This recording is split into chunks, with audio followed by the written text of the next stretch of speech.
Hey guys, welcome to the studio. I'm Ian. You can find me on Instagram at Swayze Crazy. And I'm here because I just wanted to give you guys a little bit of update on what's going on with the Opossum issue 2. So here are the pages thus far. Most of them are finished. I think I'm at around 20 or 19. I have one more page to pencil and ink, and then one more page to do all together. So I'm like 1.5-ish pages from being done with chapter 2. And I went ahead and plotted out chapter 3, well, issue 3, whatever you want to call it, which is kind of new for me, plotting things out ahead of time. So this is up on Webtoons. Right now, just these first 2 pages have been colored. A few of these here in the front, the first couple have been scanned. However, after I scanned them, I kind of proofread as I go along, and I realized that I need to add some pages to kind of make the story, try to make it a better story. So like for instance, this page, did not exist the first time I scanned them in. So I have made this page now since then, and so it needs to get scanned in, and then and then I can color it and post it in where it's supposed to be. So originally, like let's say I would have been at the same point originally, I would have probably had about 15 pages. And so the fact that I'm at 20 is just me demonstrating that I've added about 5 or 6 pages as I've gone along. Just kind of reading it, making sure it still makes sense and makes some sense. And then I would make the decision to, I should add a page here, or there should be like a fight scene here, because all I've done is had people talking, like have these talking heads for like 9 pages. No one wants to read that, a couple pages, duh, that's how the story goes along. But I need to put in a fight scene. I need to do something. All right, this is comics, not literature. Bleh. So anyway, I'm gonna put these off to the side right now, and I just wanted to show you guys a few of the other things I've made, just in case you're new to the channel. This is the first issue, first chapter, first printing. I did this for the Cozy Las Vegas Zine Festival last year, and that's where I met Rich from Feral Publications. It was put on by Gina and Jean, and there's one more person, but I'm not really familiar with their name, but it was 3 of them, and they put it on. Jean and her husband run a comic imprint here in town called Plot Twist Publishing, and then Gina I'd actually met. Well, it's hard to remember. She works at a local coffee shop here in Las Vegas, and they have her art up on the wall. And so I think what happened was I went in there.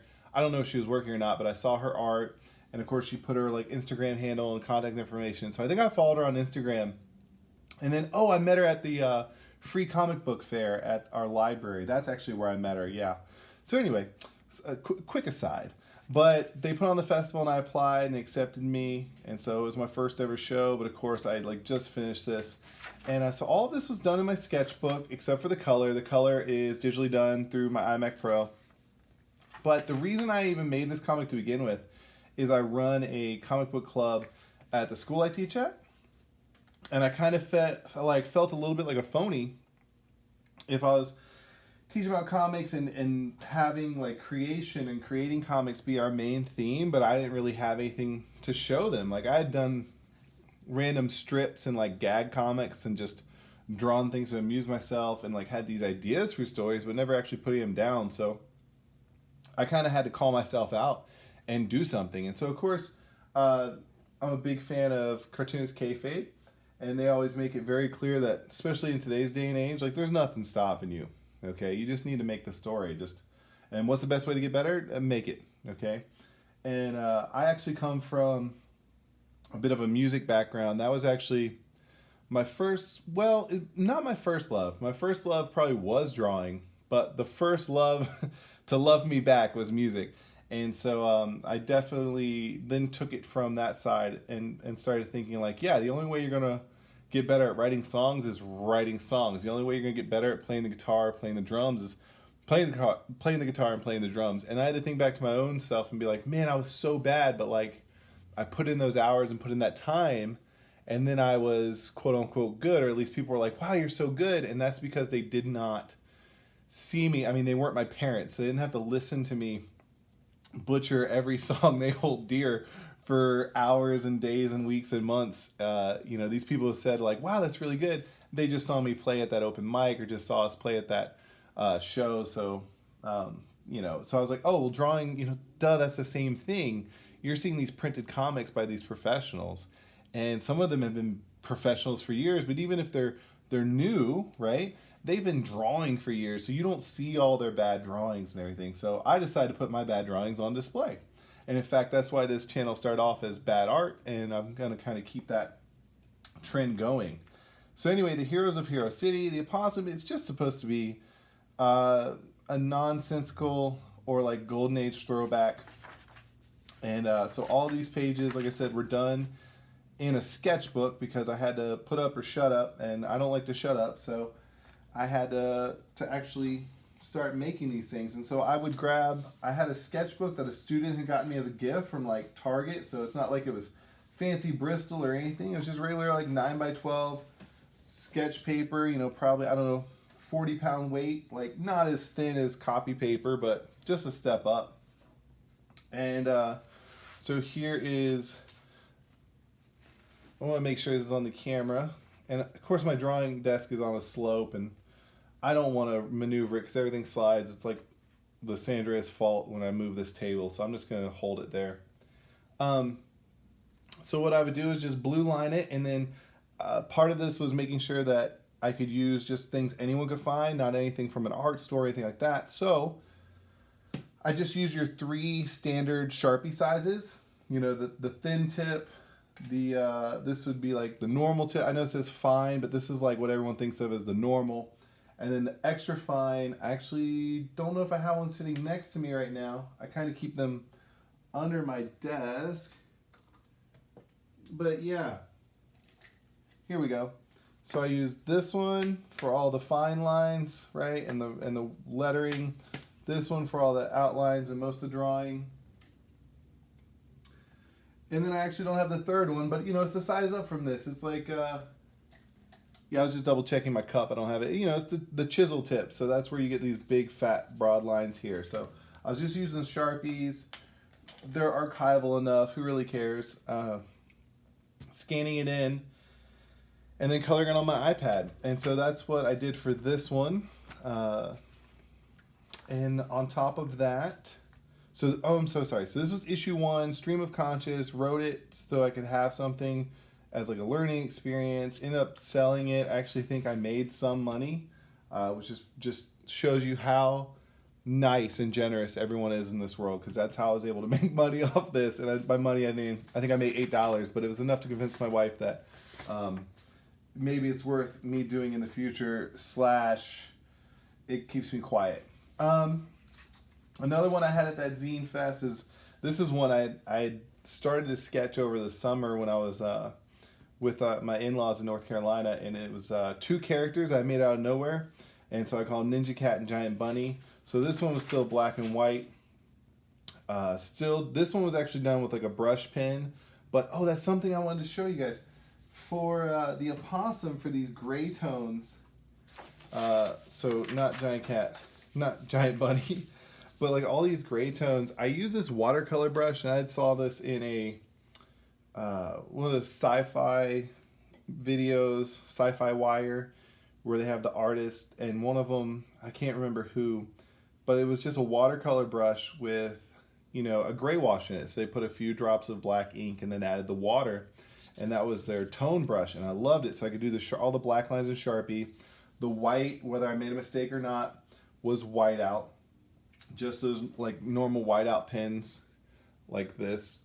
And then the gray, so to give it contrast, was this. And so I used this. And the reason I bring this up is, of course, it's something I still do. So I use this, and then, of course, my Pentel pocket brush, and I did this. I probably did some of the fine lines with a micron. But anyway, the Opossum, I gave myself parameters of just using only, Sharpies and stuff like that. This one, I started to just give myself more room to play around. So for lettering, this is the first time I ever used the Ames lettering guide, and so a lot of this, that's why I would say it looks better, definitely. Anyway, better, maybe. And so I did this little story, and I sold that as well. And I'm going to keep these characters going. I've actually already, this is a, what, 1, 2, 3, 4, 5, this is 8, 6, 7 pages of actual content. So I've already thumbnailed out and everything, written and thumbnailed out, I think like a 18-page story for them again. And as soon as I get done officially, let me put that away so I stop playing with it. Okay. Sorry for this video. I'll cut some of this out in post. That's what all the professionals say. So this story, or these characters, are going to be backups in the Opossum. And so when I eventually start printing these, which is what the end of the video is going to be about, I'm going to have like an issue of the Opossum and then a backup story of Ninja Cat and Giant Bunny. And I'm just going to keep that going. That's going to kind of be my thing for now. And I've already plotted out 3, almost 4 issues of the Opossum. This is one. I have another backup story. So yeah, I think I have ideas to keep this going for a couple more issues, which of course, realistically, time-wise, would put me a year or 2 out, because that's just how long it takes for me to do these things. I'm getting faster, but not lightning fast. But anyway, I sold those 2 at the Zine Fest, and that was my one and only little festival so far. Now this one, as you guys can see, I colored it. This one I left black and white. And so here is what the second part of this video is going to be. It's going to be a call out for advice and help. I want to, once I'm done with issue 2 of the Opossum, and possibly issue 2 or story number 2 of this, I want to start putting them together and printing them. So I have a few examples of some small prints that I have, like small distribution, like small in size and run. So this one is the Andy Kuhn thumbnails for his Teenage Mutant Ninja Turtles. I like this one because I think it is like your standard zine size. Let me see here. Yeah, so it's 5.5, right? 5.5 by 8.5, basically an 8.5 by 11 piece of paper, right? Folded in half. I think they call that digest size. And so this one, thickness alone, I'm gonna say this one's probably about 100 pages. Okay, and so I like how this, I like the size of this, and honestly, I'll probably be with those stories, and I can throw in some other like things that I've done. I'll probably be at around the 100 pages anyway. And so then this is another one that I just got, and this is a, what do they call this, pocketbook size. So this is, instead of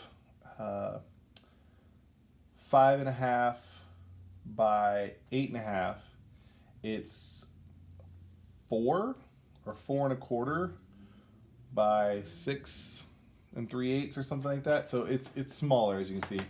This one is, I think, exactly 100 pages. I tried counting it. All black and white. Well, black and white and gray, so black and white, just like this one. And then this one, the Shitty Dark Knight, I got. And this one is a slightly different size. It's like between these, right? So a lot of the printers I see, this is more or less their smaller size.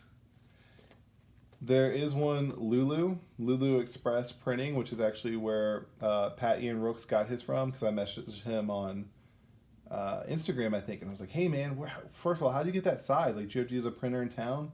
And so he was like, no, I used Lulu Express. And so I looked it up, and they have this size and this size. They might have this size, but I don't even know exactly what this size is called. It's called in between those two.